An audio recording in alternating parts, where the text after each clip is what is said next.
Hey everyone, I'm back, this time with a 0 to hero for Tainted Grail Fall of Avalon. Not a typical game for this channel, but stick around, this is I think something you should know about. Let's dive in.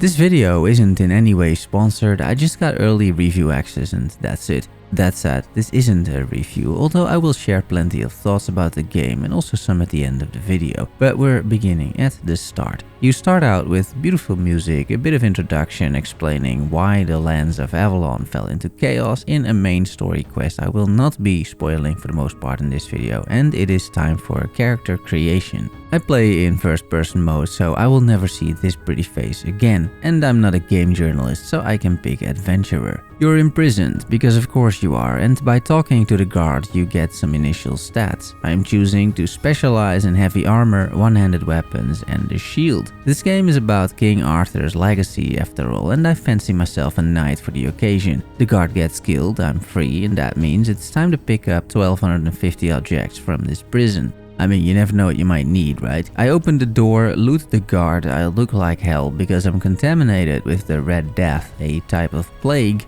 uncurable as they say. But hey, that never stopped me before, right? I steal all the dead guard's clothes and it's time to explore. I find a potion which you can equip with a hotkey, a menhir statue for permanent stats, these are all over the world, and more dead guards. By reading, you discover several things. In this case, I learn a bunch of cooking recipes. I put these to use straight away by making some food, which is health over time for the most part. Also, you can add these to a hotkey and this works in combat as well. The game has a unique lockpicking system, we've never ever seen this before, and in general the game really doesn't remind me of anything else out there, right? My first battle is against the Red Priest. These guys are here to try and cure the Red Death and commit crimes along the way and torture a bunch of people. In general, this game is incredibly bleak and dark, with suffering all around and very little hope.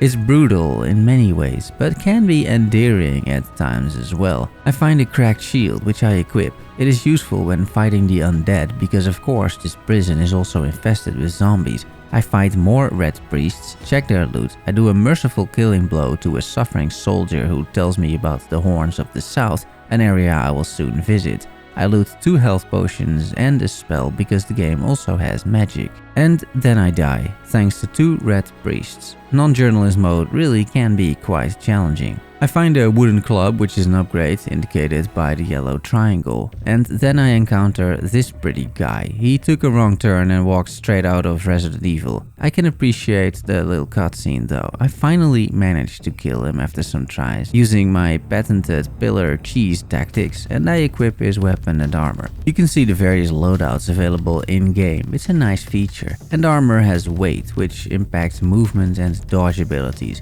I help another prisoner and get a ring in return, although I don't use mana. There are more mini-bosses and more cutscenes. This guy I cannot cheese, meaning that I die over and over again. You can see one of my main challenges here while I'm fighting. It is stamina, the green bar. Blocking costs stamina, attacking costs stamina, and I just don't have a lot of it at this time, meaning this guy literally keeps pounding on me. I try a blitzkrieg approach, going all out, but to no avail. Ultimately, I persevere and I even get a janky killing move in the end, and I'm rewarded with a stamina ring and a helmet which reflects damage. I find an origin potion which resets your entire build, and a lesser health ring for 5 HP. Then I reach level 2. You level by getting experience, and you get experience for increasing skills, which is what happens here, but also for kills and completing quests. You see me struggle here by trying to figure out how to level up, but you can't unless you use a bonfire, which I didn't know at this point. It's another unique concept, right? Bonfires, never seen those before. I press a button and nothing happens. This part is story related and I won't spoil it, but I want you to check out the art design and the world building. I think it's quite something actually. The ambience in general of this video game is excellent. Helping that immersion are simple cutscenes and the soundtrack, which is just on another level entirely. A bunch of stuff happens, I'm back at that button, and now if I press it a bridge appears, and I'm special basically. I escape the prison by killing this sentinel. I get outside, turns out I'm next to a beach, and after searching around for a shovel I can dig up treasures.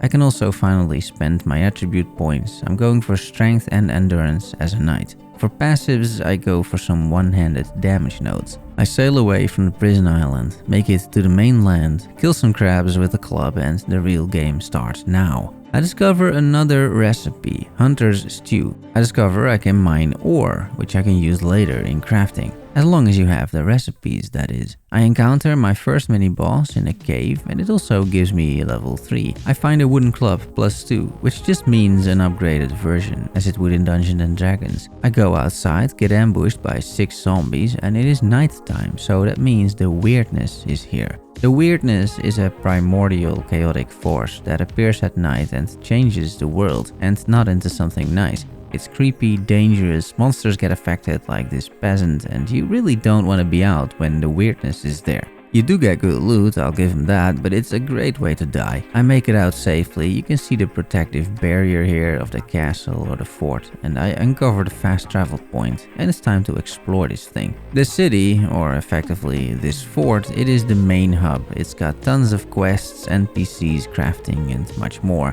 For example, bounties to hunt down bandits. This guy is the blacksmith. You can use his recipes and forge to craft your own gear. You can purchase books with crafting recipes like I do here for arrows for no good reason. I'm not using a bow, but fine. I'm doing some alchemy, which you then also level up while doing this. I craft a potion for a keeper. Those are the names for the soldiers protecting the fort.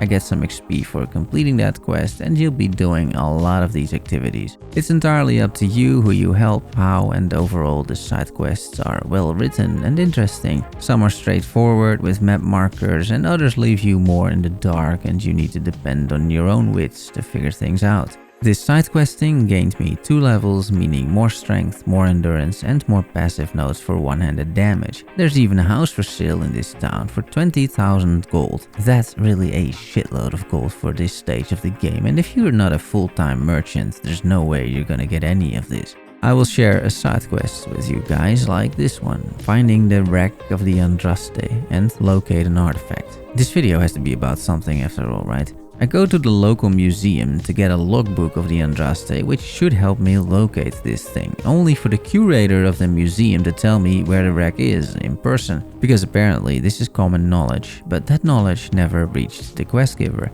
I craft myself a better shield, a kite shield, I equip it, and a little later I loot some armor, which I also equip. I'm trying to get my armor rating as high as possible. I kill an oversized frog, I reach level 7, I find a ring of protection, increasing armor by 1, and a new breastplate with 10 armor, but it requires 8 endurance to wear. And now you can also see why attributes matter, they determine what gear you can wear.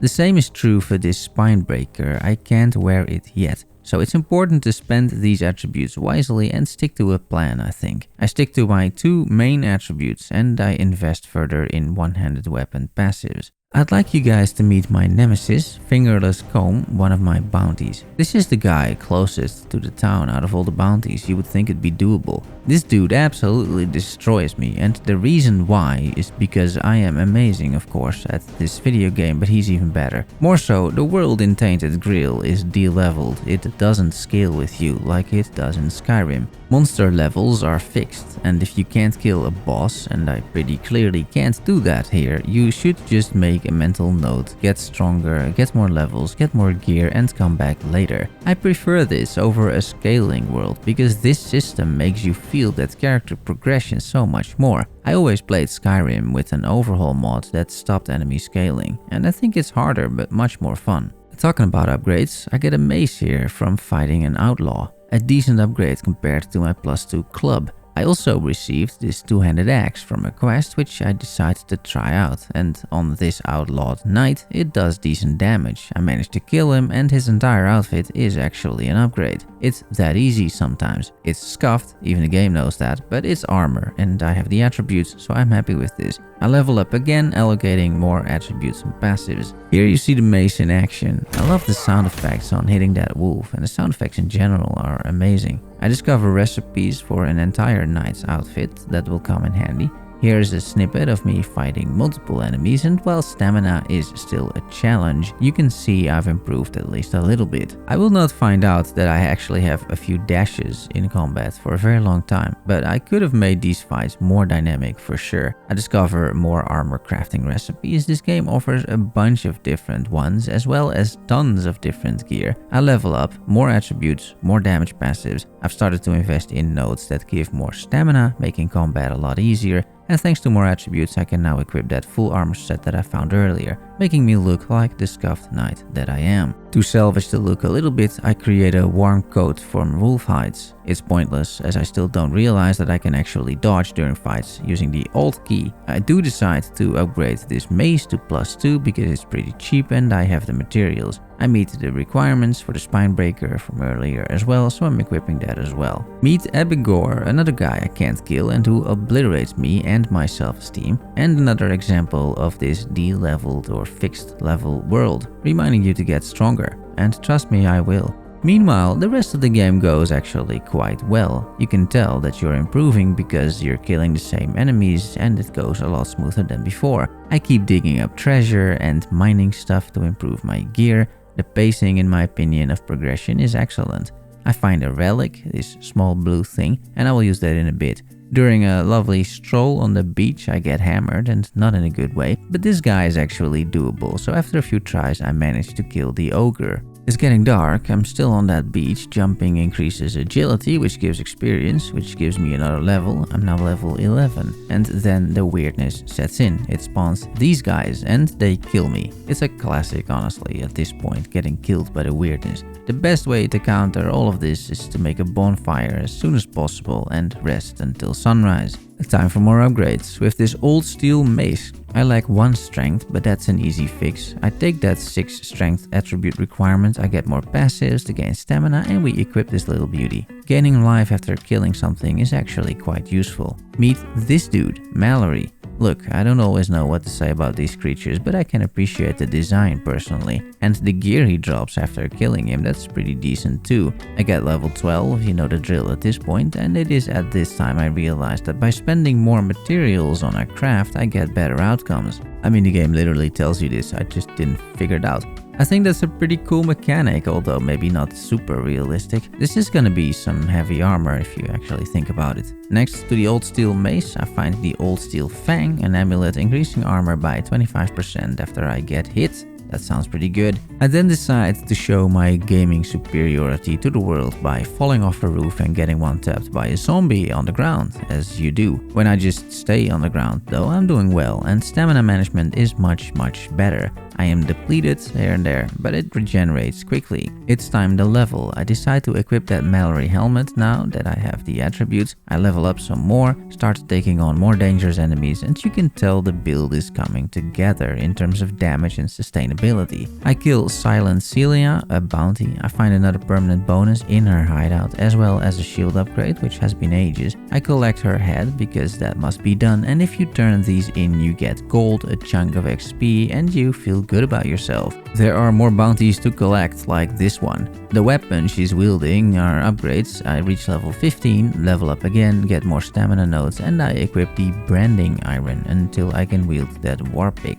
I am starting to look pretty chunky. I discover my first meteorite, which I need to upgrade magic gear, that's blue gear. I find an even more ridiculous two-hander, although I'm never ever using these. All my skill points are in one-handers for now. I decide to turn that newly found knowledge on spending crafting materials into practice to create a knight's breastplate +2. These are literally all the materials that I gathered, but it seems worth it. The other pieces will follow in time, and although I don't meet the strength requirements just yet, I also decided to spend the meteorite on the warpick +3 as it's a huge upgrade. I add 2 relic slots to the chest and I get additional health on kill plus stamina regen. It's time for revenge. I level up, get those strength requirements in order, allocate more passives, craft myself some food for the upcoming battle, equip that +3 warpick for big damage, and I feel I'm ready to face Comb. And here you see the difference. And this feels really good, I must say. This is how character progression should be, in my opinion.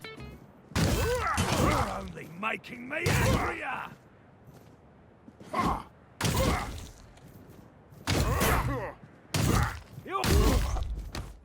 And here you see something similar with an ogre. It's the same idea, it's good stuff. You can actually kill these guys now without too many issues. I level up some more, and in another display of gaming excellence, I blow myself up by shooting a flaming arrow at a bomb from 5 feet away. Happens to the best of us, right? I locate a questing beast egg, which will hatch if I take a certain number of steps. It's super cool. Also pretty cool, you can make sketches of anything as if you're in photo mode. This may have a function too, I'm not sure. There's fishing, because of course there's fishing. You need that for at least one side quest. And I took a bit of a detour, but talking about side quests, there is that Andraste ship I talked about, before. And I found the captain's logbook, which informs me about the crew they're hiding in a nearby cave. I search the area for that cave, I do some swimming in full plate armor, which is always an excellent idea, no one ever died like this. I walk around in that cave, kill some monsters, reach level 19, find the final boss, the Scourge of the Seas, who is actually putting up a significant challenge, and I locate the artifact. I get back to the NPC that gave me the quest, and I get a fat chunky bit of XP and some other goodies.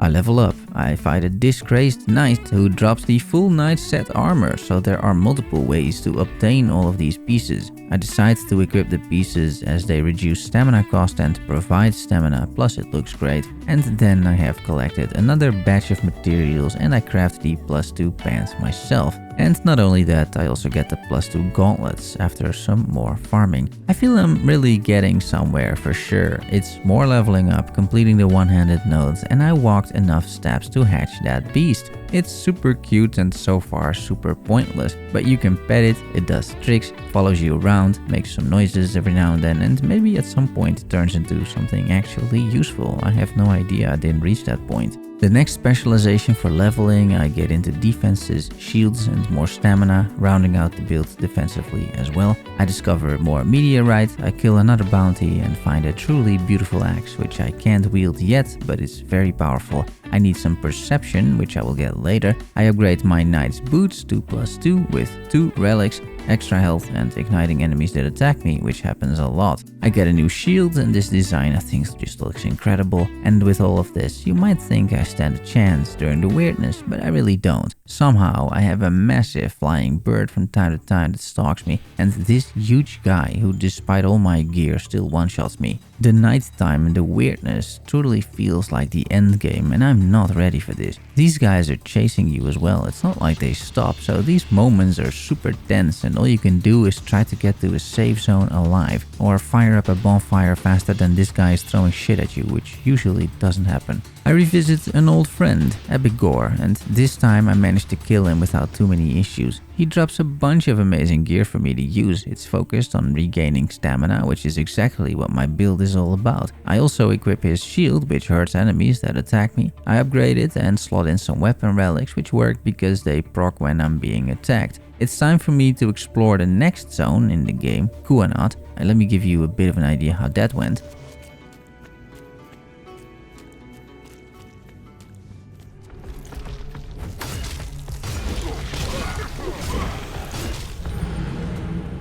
So in short, if you don't block these beams, you're dead basically. This zone is definitely a step up in difficulty, but once I adjust my playstyle to blocking more incoming attacks, I'm progressing nicely. I collect more bounties, which I'm comfortable showing as these aren't really spoilers in any way. I reach level 26, I encounter some new enemies like a mistling surrounding himself by mist and a weird tree. It's not a great sign I see weirdness monsters during the day now, to be honest. Here's some impression of the environment. Just like the Horns of the South, this region has excellent world building and art style. The graphics aren't of the highest quality, but the immersion makes up for all of that. I decide to level up the perception attribute so I can wield that one-handed axe. I'm specializing further into defenses by getting reduced damage while wielding a shield. I find titanium, which I haven't found a use for yet. I expect this to be used in higher plus level upgrades. I fight more knights, this time they're poisoned. The next scene shows what happens to enemies when the weirdness sets in, they get possessed mid-fight. I think that's just really amazing. I get my third point in perception and more defensive passives, which means I can now wield the Ravencrest Executioner. Time to test it out on a bear, a rather formidable foe normally speaking, and yes, this thing is quite powerful indeed. I level up once more, level 28. I find an Auroch for permanent stamina stats. I make my way to the main city in the region, which acts as another quest hub. It's got everything the previous fort had, but it's a bit bigger. I swap towards the dual knight's boots, which are just better for my build now that they're upgraded. I unslot the relics from my old gear and I put it in my new armor. I put relics as well in my main weapon, upgrade my gear some more, although it's getting very expensive at this point. I keep increasing strength and endurance, and I remain focused on getting tankier in this brutal environment. It's time for more bounties. These really are all over the place and you can collect them without even having the quest. And my build, as you can see, is currently capable of basically non-stop attacking without running out of stamina. You sometimes find these small, I'm not sure what these are, totems maybe. And if you sacrifice something, you get attributes and passive points, so watch out for these. I reach level 32 after killing another oversized frog. It's time to hand in all of those bounties, pick up a few new ones, yet again put more relics in gear, and that is where my journey ends for now. I'd like to close the video by just expressing my gratitude that a bunch of developers set out to make this game. Early access has massively improved it. It oozes with ambience, interesting quests, memorable NPCs, incredible art and world building. It's so good what I've experienced so far. Skyrim needed 34 mods to increase immersion, but Tainted Grail doesn't have that issue at all. I haven't finished the game. It is allegedly 50 to 70 hours long and I've spent like 20 plus hours on this video. I have a full-time job, so while I had access a week in advance, that's only getting me so far. This isn't a review, but I urge you to watch some reviews of people that finished the game. They're out there by now, and if they're as enthusiastic about the game as I am, you should absolutely put this on your wishlist or buy the game if you like what I showed you in this video. More so, I just hope you had a good time, a good impression of what this game can offer, and that you could appreciate the video. It's a bit of a different one. I will soon be back to my regular ARPG content. For now, thanks for watching and making it to the end. Please like and subscribe for more SSF ARPG content. Love you all. See you soon. Bye bye.